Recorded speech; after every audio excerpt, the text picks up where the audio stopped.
Alright, good morning sa tanan. This is Cornerstone Believers Radio Program. Kini si Evangelist Mab. Ug sa makanunay no, kuyog na ko si Dr. Faulkner. Mayong buntag ka natong tanan. Mayong buntag Dr. Faulkner. And sa tanan nato ng mga suking tigpaminaw nga naminaw ka nato ron sa kahanginan. And of course, watching us on Facebook Live. Do not forget to follow our YouTube channel. Let's Music Generation Official. Ang ato nga mga kanta, atong mga songs are available already on Spotify, Apple Music, and of course in YouTube Music. Don't forget also to follow our Facebook nga mga pages. We have CB Church Connect.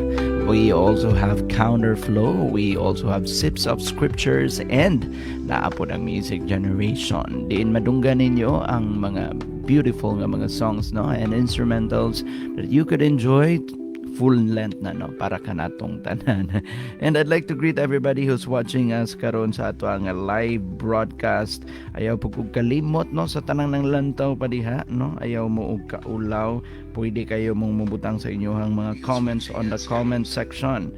Atong i-greet karon atong kuyog dire. Good morning ni Anthony. Good morning ni Walingsita. Good morning ni Milayas, ni Manasi, and ni Pastor Dadang. Good morning, Pastor Dadang. And to the rest who's watching us karon, do not forget, of course, to butang ang inyong mga comments, yung mga insights, so that we could have a good conversation right now. No? Though online man siguro, pero nindot gyapon. Good morning also ni Rachel Aba. Good morning po ni Sister Melissa. Kanunay na itong kuyog sa Matag Buntag. May buntag once again. Good morning.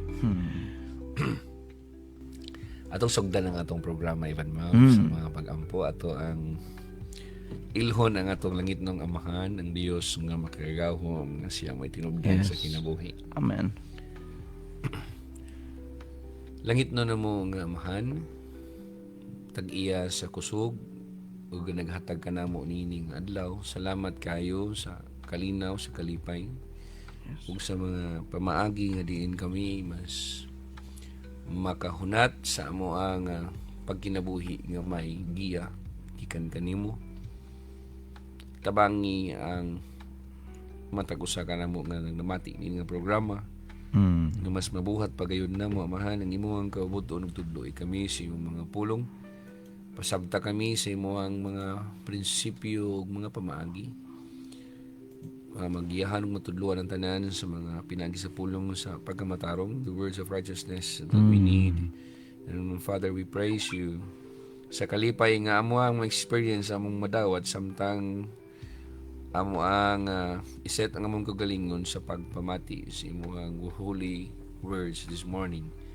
Thank you nga walay mga pagmahay nga maabot sa mga tigpaminaw nini nga programa hinuon na doon na gayoy pinasahi nga kausaban ug paghamtong sa espirituhanong bahin. King tanan namong gipangayo kanimo sa ngalan na ni Hesukristo nga among hari ug Ginoo. Amen. Amen.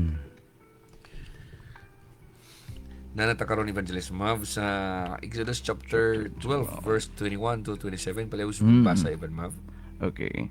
Akong basahan mga kaigsunan in NLT kining version, no? Then Moses called all the elders of Israel together and said to them, "Go pick out a lamb or a young goat for each of your families and slaughter the Passover animal. Drain the blood into a basin, then take a bundle of hyssop branches and dip it into the blood. Brush the hyssop across the top and the sides of the door frames of your houses, and no one may go out through the door until the morning. For the Lord will pass through the land to strike down the Egyptians. But when he sees the blood on the top of the sides of the door frames, the Lord will pass over your home. He will not permit his death angel to enter your house and strike you down. Remember, these instructions are permanent law that you and your descendants must observe.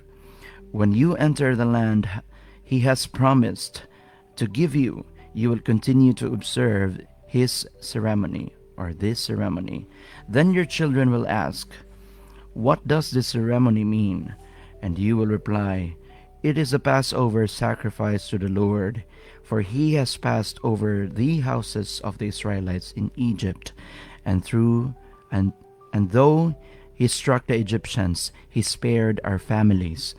When Moses had finished speaking, all the people bowed down to the ground and worshipped. Madto pa sa MBB CEB nga version sa Cebuano nga translation, mga higala. Gipatawag ni Moises ang tanang kadagkuan sa Israel ug giingnan niya. Pangita kamog nating karnero o kanding alang sa inyong mga panimalay ug ihawa kini aron pagsaulog sa pagsaylo. Pagkuhag sanga sa isopo or hyssop ni siya yun, ug itusulob kini sa dugo nga anaa sa planggana ug pahiri ang duha ka haligi sa pultahan ug ang babag ibabaw sa pultahan. Ayaw kamo panggawas sa inyong balay hangtod sa buntag. Kay musuroy ang Ginoo, musuroy si Yahweh aron pagpatay sa mga Ehiptohanon ug ining kakita niya sa dugo diha sa babag ug sa mga haligi sa pultahan. Musaylo lamang siya ug dili niya pasudlon ang tiglaglag nga anghel or anghel sa kamatayon. Aron sa pagpatay kaninyo na anghel sa kamatayon, di ba? Tiglaglag nga anghel. Na siya, kuya, wag mo yung musuro siyang balay. Ha? Ang gani, wala suyura o suruya ang imuang balay gabi ikibuhi pamangkaroon. Correct. Thank you, Lord. Salamat, Lord. Salamat. Pag ningon ng bersikulo 24, tumana ninyo kiniingon nga mga permanenteng sugo alang kaninyo ug sa inyong mga anak. Okay. Kinanglan himuon ninyo kining maong seremonyas inig sulod ninyo sa yuta nga ihatag sa Ginoo kaninyo sumala sa iyang gisaan.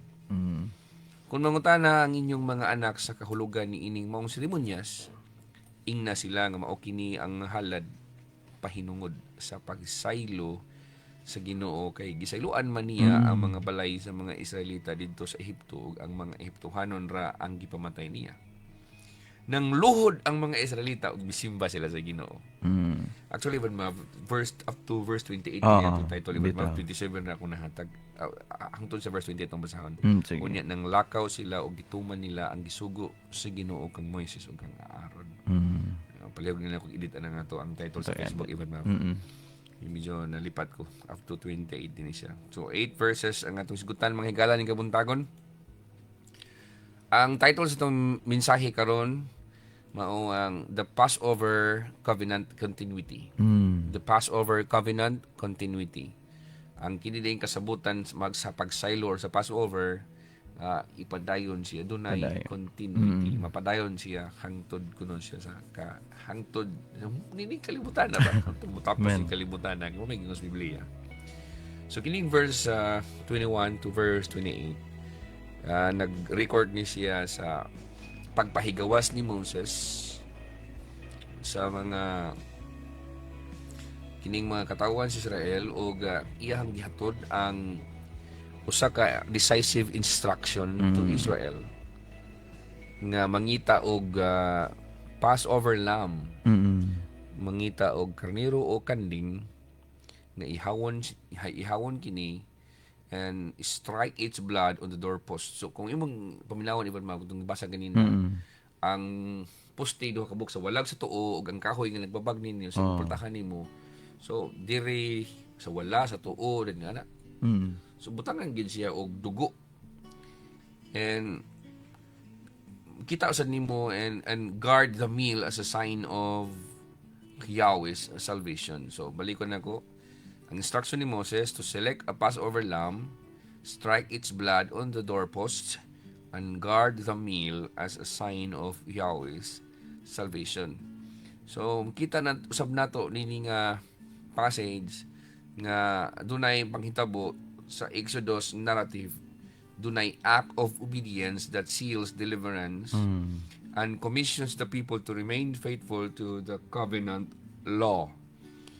Doon na tayo mga tulo ka punto nini nga kabuntagon nga ngayon nga hinuktukan o pamalandongan because this the three truths trace a rhythm of credible faith.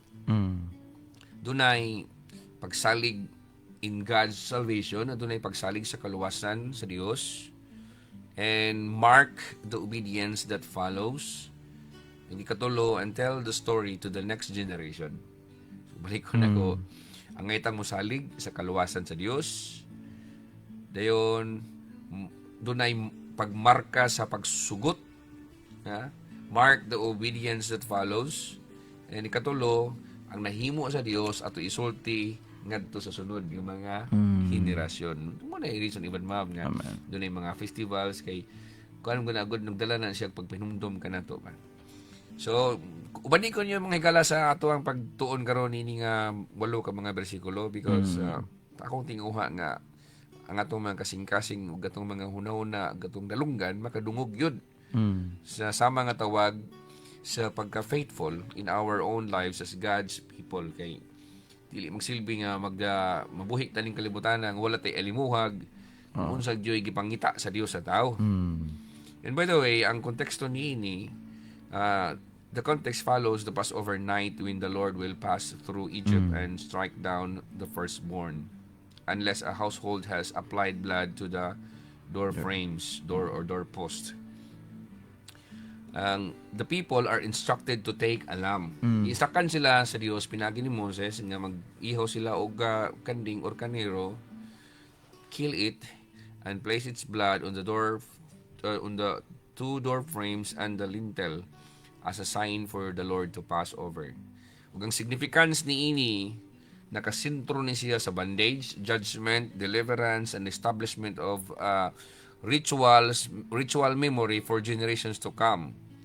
Ang tuyo ni Ivan ma'am nanong gisugo ni sa Dios to remember Yahweh's saving power and to instruct future generations in obedience to God's salvation. Lisod kay sa nang Ivan ma'am nga dako kayog nahimo ang Dios imong kinabuhi jud wa ka nag-celebrate niini. Go celebrate gid kasi mong birthday ng igora ka din ning butho. Kana na noong nahimo sa Dios imong kinabuhi dili naman celebrate. Ha? I-celebrate na to ang nahimo sa Dios. Pinagig mga festivals, pinagig mga fiesta, pag sa ulog, fiesta nga Dios noon ditong fiestang gara-gara. Amen. Fiestang ang Dios mismo mooy nagsugo niini. Ang mga key verses even mav nga ato ang pamalandungan mo ng verse 21 nga si Moses nagsugo siya sa elders sa mga kadagkuan sa Israel nga mag-ihaw sila mag-ihaw sila og mga kanding o karnero para sa matag balay. Dayon sa verse 22 to verse 23, the blood applied on the house is a sign. Timaan na siya alang sa anghel sa kamatayon nga kung naa na nga dugo, labyan lang. Kung naa na nga dugo sa pultahan sa ilang sa door frames o lintel sa ilang balay, labyan lang. The Lord will pass over and not permit the destroyer, the angel of destruction, or the angel of death to enter. Muna makababag. And verse 24 to verse 27, dunay ordinances which are to be kept as a lasting memorial and a sign to the next generation. Mo tumingon sa verse 24 to 27 nga tumanan ninyo kini mga permanenteng sugo. Permanenteng sugo. Ordinansa na siya. And kiniwang permanente nga sugo ang ipatuman sa Dios bisag hangtod karon sa tong panahon kay ano siya kay permanente man ma'am o dili mo sab dili mo nara kanunay. So number 1 nga kabatuoran nga atong pamalandungan angay kitang musalig sa sign of deliverance. Trust the sign of deliverance. Trust the sign of deliverance. Pag mingon tag sign of deliverance, ang wala ra pasabot nga natay kagawasan nga wala na siya timaan. Unsa may mga timaan o timailhan nga kita mahigawas o mahilikay gikan sa kasakit, kamatayon, katalagman or sa mga hukom sa Dios. Doon na siya yung mga timailhan nga dili ka apilon. Imagine even nga example lang no, salamat sa Ginoo nga Dumaguete City wala tay tumatan apil atong linog ko subay ma'am. Actually dito ko sa Bohol anang panahon na Ivan ma'am. Dito ko sa Bohol anang panahon na nga paglinog dito ko sa Clarin Bohol ana. Naga prayer meeting mi dito. Tinang kalit di linog Ivan. Yan namin sa bukid Ivan ma'am sa Bohol ba. Kana yung makay mabaka mabati ni iban mga nga ang Ginoo gaputigtar gabantay. Amen. Ang pinakahadlok mo gud nga mahitabo sa kinabuhi nimo bitaw ka ng dunay hampak, dunay kasakit, dunay kamatayon o dunay silot sa kalugar, then maapil ka. Mo. Lahi. Example na ka sa Bugo City katong pag na viral ibon ma'am nabalita bisan ang mga NBA players ba nag-donate sila mga millions of money para sa Bugo Cebu. And hopefully ang mga gibang donate matunong labod ba kay mas ikurakot na po ba. And balik ta sa panghitabo. Kung naa ka dito sa Bugo City, diyon, ang imong balay wa ginaapil. Bisag kusuging linog pero imong balay giproteksyonan, pwede mo gud ibon ma'am. Pwede. Pwede na siya. Pwede na nga linog ka ni imong silingan tanan pero imong balay nimo safety ra gyud siya. Pwede ka na. So ang challenge din the instruction to seal the house with blood requires faith. Ganon. Faith where there is danger and fear. Kay kung dili ka mo tuo nga mahitabo ning gipahimangno sa Dios ang warning sa Dios nga adunay angel of death mo bisita, di ka mo tuo na patay man jud ka kapil. Mamatay man gyud imong kamugulangan nimo kay dili mo tanan nga member sa family katura man ka magulangan. But obviously kung wala kay kamagulangan diya basta kay nay kamagulangan diya o kamagulangan iring baga kamagulangan iro basta kay naki mamatay diya basta kamagulangan na nang sibuang sa panimalay nimo. And the people must accept that the blood provides protection and that salvation comes through obedience to God's sign. Amen. Ngano di ay iban mabog mingon ta ay sige grasya maron ay kaluwasan sa Dios pero bisan gani giwalihan ang tanang mga tao sa kalibutan nga mo repent and mo tuo ni Kristo ug dili ka mo tuo ni dili ka mo obey sa gi-instruct sa Dios nga to submit yourself to the lordship to the sovereignty of Jesus Christ. Amen. Bisa pagkapila si Kristo iban mamatay sa krus kung dili ka mo tuo ni ana wa mo joy kaluwasan. Tanon. So makita na to ni ang theological explanation that the blood of the Passover lamb symbolizes substitutionary atonement. Amen. Substitutionary atonement. Miyon tag substitutionary atonement tungod sa iyahang tungod niini nga dugo, tungod niini namatay nga karnero or kanding dili na maapil ang imuhang kinamagulangan sa panimalay, anak ba or kuan ba, hayop ba. So nasamtan mo iban ma'am nga imbis unta imong kamagulangang anak hadlok kini iban mo ikaw kamagulangan iban mo sa ako wag kamagulangan. Ikaw tani namiligrot. Kung naata ni panahon niya Egypt ba, hindi mo tuon niya ito ginikanan, mangamatay ito yun. Mangamatay tayo ni kalakihan ni. Anong tao ni Iban Map nga, naagi sakripisyo ng hitabo. Example, kung gusto ginikanan, hindi mo tuon mingo sa siguraduhan na diha, naray karnino diha, kanaray hawa, kanaray patya, kay para pag-substitute nako. Kay ako may matayan ng kalakihan eh. So yun na Iban Map, daghang kayo mga Kristuhanon, wala kasabot nini bitaw nga bisan ang atong kaluwasan si Jesus mo nahimong substitutionary atonement. Correct. Si Jesus mo ay namatay alang nato. So katong dugo di Iban Map, mora to iti mailhan di pati mo kayo ang karniro may ibitay dito sa portahan. So naray karniro na dugo dito, bot pasabot makaingon tong anghel sa kamatayon naay karniro namatay diha. Naay kanding nga giihaw diha. Pag substitute sa pwede untang patyon diha. Amen. So unsa may masulti nimo na Iban? Importante kay ang kuan no.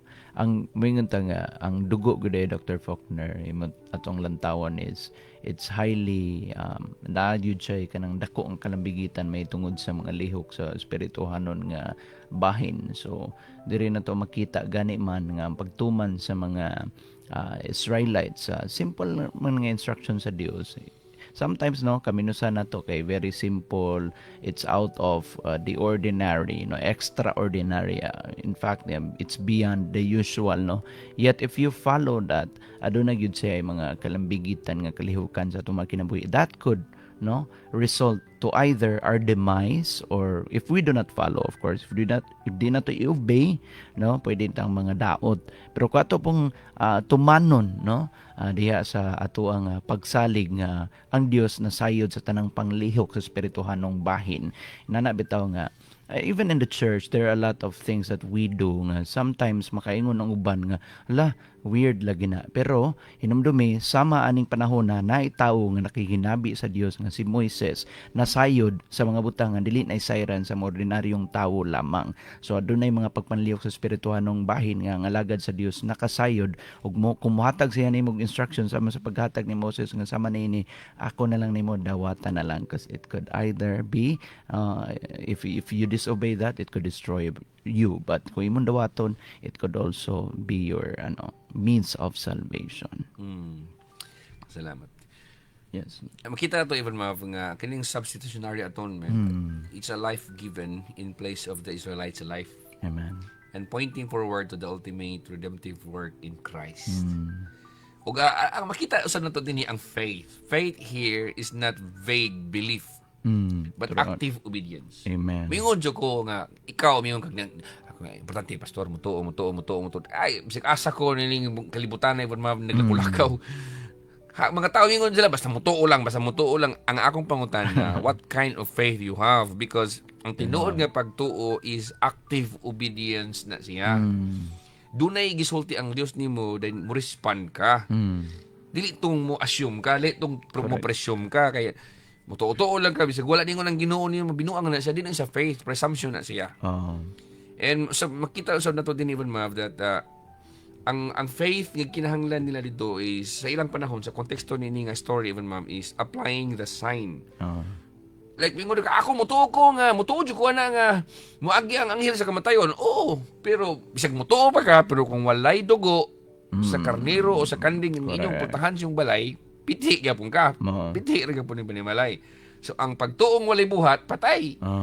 So, mutuo ka nga, luwason ka sa Dios, basta ang dugo sa karnero o sa kanding, mabutang dito sa imuhang doorpost, sa imuhang door frame, sa duha ka postis yung balay o sa kanang nagbabag ni ini nga sa taas. Nya o dili nimo na butangan.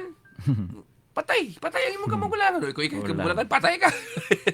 So ayo pasagad din ang pagtuo nimo kay daghan kay nang sayop ng faith. Correct. Nagtuo sila nga kanang vague belief na siya. No, dili na ingon na mga higala. So, sa ilahang story, applying the sign, remaining indoors, di ka dapat mo gawas, kaya ang instruction sa Dios, ayaw mo gawas. Amen. Ha? Di pwede mo gawas man, ma'am. Paghulat mo sa kagawasan sa Dios, paghulat mo, yung ganyan na, diduta ito nga pag-istorya. Hindi mo ang verse 25, basahan ko sa English. Gikan sa 25 now. When you enter the land, the Lord has promised to give you, you will continue to observe this ceremony. Dayon, ang gingon sa verse 23. Okay, ingon sa 23, for the Lord, verse 22 to 23. 22 to 23. Drain the blood into a basin, then take a bundle of hyssop branches and dip it into the blood. Brush the hyssop across the top and the sides of the door frames of your houses, and no one may go out through the door until the morning. For the Lord will pass through the land to strike down the Egyptians. But when he sees the blood on the top and the sides of the door frames, the Lord will pass over your home. He will not permit his death angel to enter your house and strike you down. Kabiyas ha? Iyaw ka mong panggawas sa inyong balay hangtod sa buntag. What if mo gawas ka? Patay. Oops, violation. Tinituo mo ko sa Diyos, even ma'am. Sorry. So dagan-dagan kayo man sa'yo pagkasalanan siya. Ang pagtuo even mga walay obedience, bakak na siya, binuang Correct. na siya, binuang. Ayaw pag-ingon, ituo kag Diyos para di ka mutuman sa mga instructions sa Diyos. Akong balikon. Correct. Kung kinsa pastor gatudlo nimo nga enough for ng faith, wala ni obey, bakak na siya, bakak. Asbon ko, bakak na siya nga wali. Amen. Because ang tinuod nga faith nag-require na sa active obedience. Amen. Active obedience. So, dugang pa mga higala, kanang pagsaylo or the Passover, nagdemonstrate na siya both sa justice sa Dios ug sa mercy sa Dios. Hukman tong mga di mo tuo sa ang gahig-ulo and kaluy-an tong mga nituo siyang pamaagi aron maluwas. Judgment is executed, yet mercy is granted to those who trust Him in obedience. So kung imo analyze Ivan Mab, ang mercy day sa Dios dili na mo ipikto sa mga taong igo ra hilak-hilak. Oh Amen. Jesus, baloy ka na Correct. ko, Lord, baloy ka na ko Ginoo. Ang mercy mo ipikto na kung motuman kas instruction. Correct. Kaya bisa pagsigag luhod-luhod, anong panahon na magluhod-luhod kami yung nga Ginoo, wa ko'y kanding, wa ko'y kaniro, Lord, baloy ka Ginoo, ay mag-apila na, ang giingon, ang giingon nga ang inyong postis inyong balay, butangag dugo sa karniro o sa kanding. Bisan pag imong kubalan imong tuhod niluhod nimo diha, kay wa may dugo sa karniro kanding, patay ra gyapon. So ang mercy, mag-granted lang na siya kung kita mo obey sa provision sa Dios. Correct. So, I hope na nasabtan ninyo mga higala. Number 2, Central Memorial as a covenant testimony. Central Memorial as a covenant testimony. Adunay halamdomon, adunay paghinumdum ingon nga pagpamatuod sa kasabutan. Usa ni sa Central Memorial as a covenant testimony. Sumot ang gibasa nato kaganina ibang mga advice sa tagalina sa verse 25, kinahanglan himuon yung kining mga maong seremonyas inigsulod ninyo sa yuta nga ihatag sa Ginoo kaninyo sumala sa iyang gisaad. Kung mangutana ang inyong mga anak sa kahulugan ni ining maong seremonyas, ingna sila nga mao kini ang halad pa hinungod sa pagsaylo ni Yahweh, kay gisayloan man niya ang mga balay sa mga Israelita dito sa Ehipto ug ang mga Ehiptohanon ra ang gipamatay niya. So the Passover meal, mga higala, and the blood sign are not just personal protections but public declarations of God's salvation. Usa to kapag pahibalo sa publiko nga giluwas mi sa Dios mo ni ang timailhan nga giluwas mi sa Dios. Amen. So pagkamunta ka to Ivan Magino ni mo tanang mga balay Ivan ni mga dugo. Mo lagi.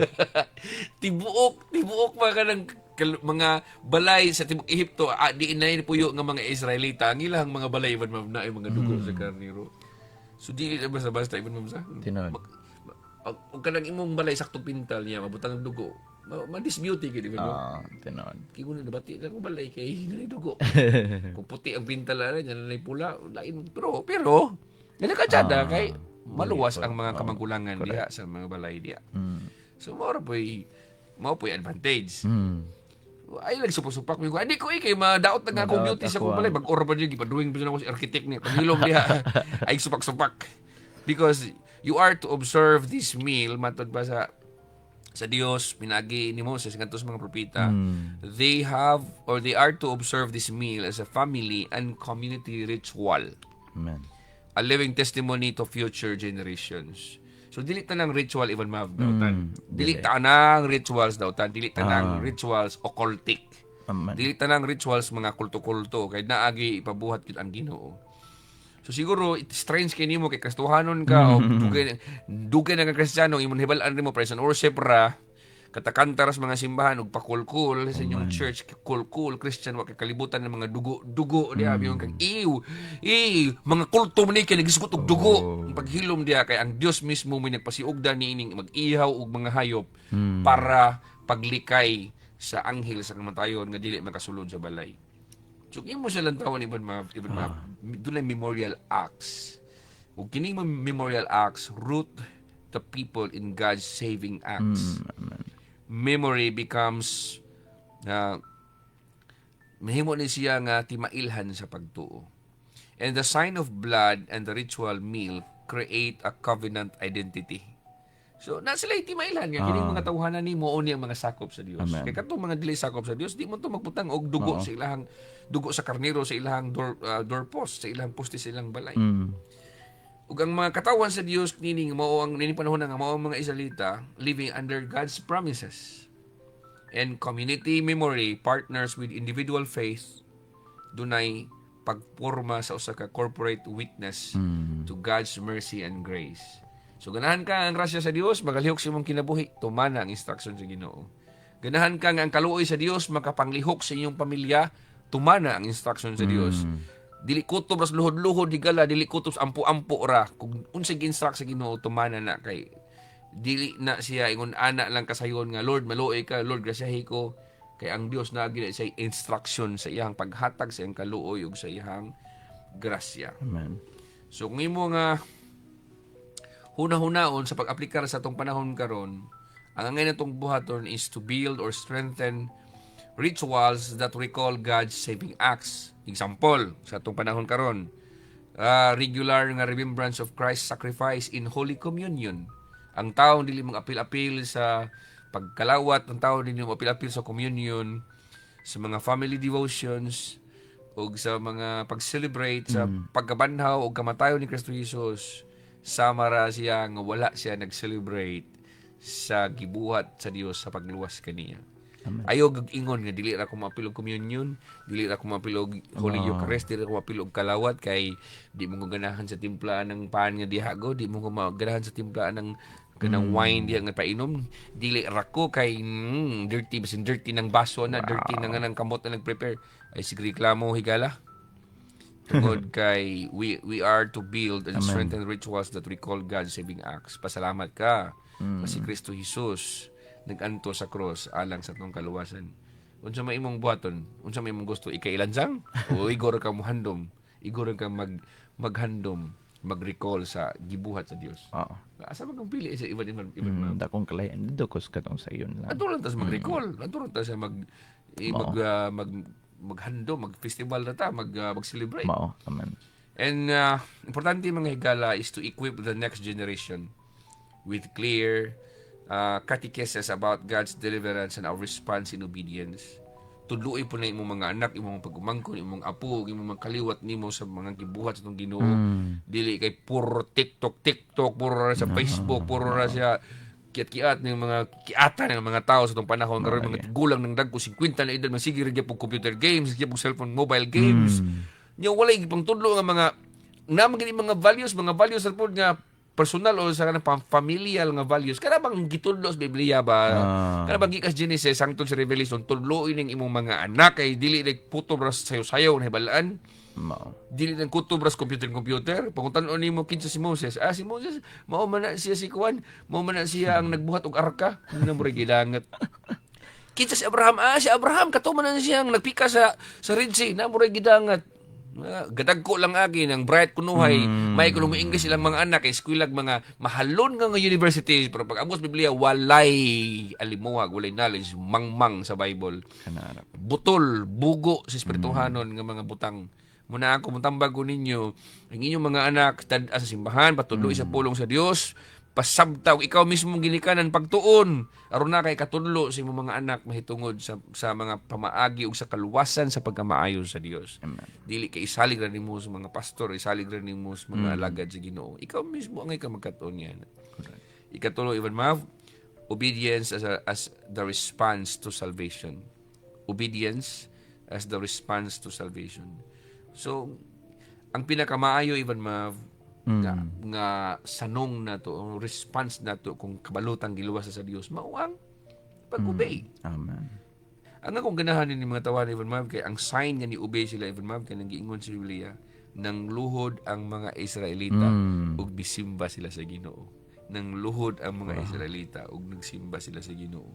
So ay pag-ingon-ingon nga ikaw dito kag Dios pero di gani ka mutuman sa mga sugo sa Ginoo. Bisan na lang sa pagluhod, lisod kay para nimo. Bisan sa pagsimbag, sa panahosting simba sa Domingo, di ka mo simba.